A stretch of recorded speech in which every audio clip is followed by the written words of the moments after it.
The books I chose are a variation of the Sleeping Beauty story. The first book is part of a collection by Blue Fairy Book and edited by Andrew Lane. The illustration is sketched in black and white. The age group of this book is 5 and up. An evil fairy cursed a child because her parents neglected to give the fairy an invite to the christening. The child would die at age 15 from pricking her finger on a spindle. The good fairy altered the curse, replacing it with a long sleep of 100 years.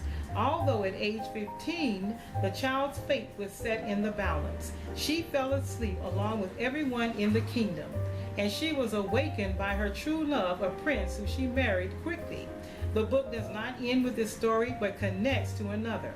Later, Sleeping Beauty and the children were taken to meet the prince's mother, who is secretly an ogress, and she plans to eat them while the prince is away.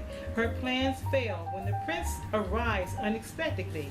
Ironically, the prince's mother, the ogress, dies instead. The Grimm's Brothers version of Sleeping Beauty is a short version totaling 2½ pages with no illustrations.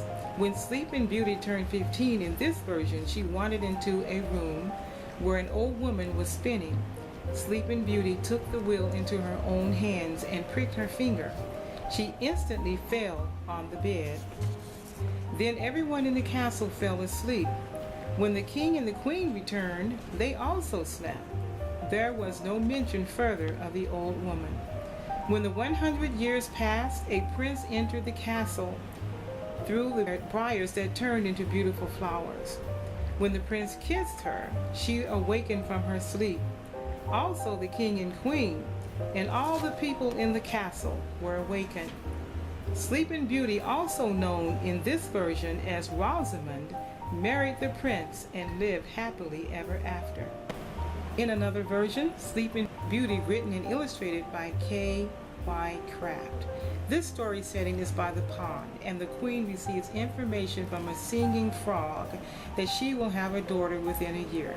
When Sleeping Beauty becomes 16 in this story, the effect of the curse causes her to sleep for 100 years. When her mother and father were away from the castle, she wanders to the top of the towers and finds the room where the old woman is spinning. Sleeping Beauty is called Aurora in this version. When the wheel began to turn, spectacular things began to happen, such as the wheel threw off a shower of glowing light in all directions. Aurora was under a spell. She touched the spindle with the prick finger. The old woman, who was the fairy, smiled and disappeared. Everyone fell asleep. Years later, when the awaited prince came to awaken the princess, the briars fell away so that he could enter the grounds. She is also known in this fairy tale as Briar Rose. Also, the clock struck in this version for the 100th year, and the spell was over. No kiss in this fairy tale.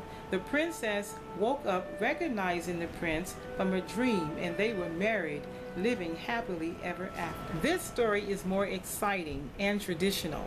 The illustrations are warm colors of brown, yellow, and blue and green.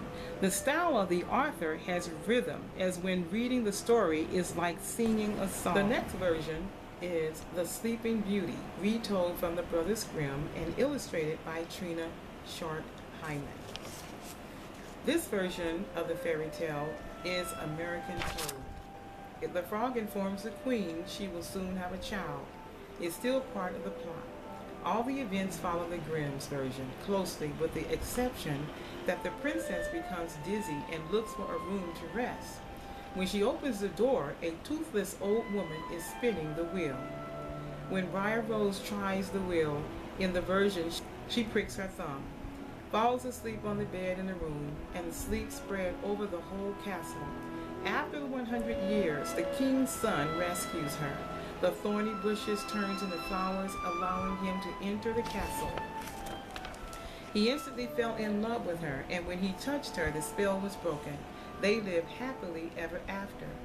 The illustrations are painted in bright blues, browns, yellows, and reds. The Sleeping Beauty, the classic fairy tale treasury, a collection of stories, is the last one.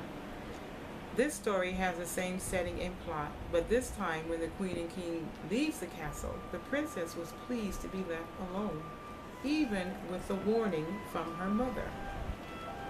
To behave herself, she explored the castle. She discovered a room near a window. She found an old woman inside spinning, so she asked to spin. She pricked her finger in this tale. She did not fall back, but felt sleepy, hearing the old woman laughing at her. She said, the sleep seemed to creep silently and softly through the castle. When the prince approached the briars, beautiful roses bloomed on its branches. He kissed her. She awakened with all the inhabitants in the castle, and they married the same day. The theme of these stories are good versus evil. Good always overcomes evil because there is justice. The briars keep the uninvited princess from Sleeping Beauty. The briars protect her from marrying the wrong prince. When her true love arrives, the briars turn to flowers, welcoming him to the castle. The setting is in an alternate world where frogs talk to people. The fantasy is reality based.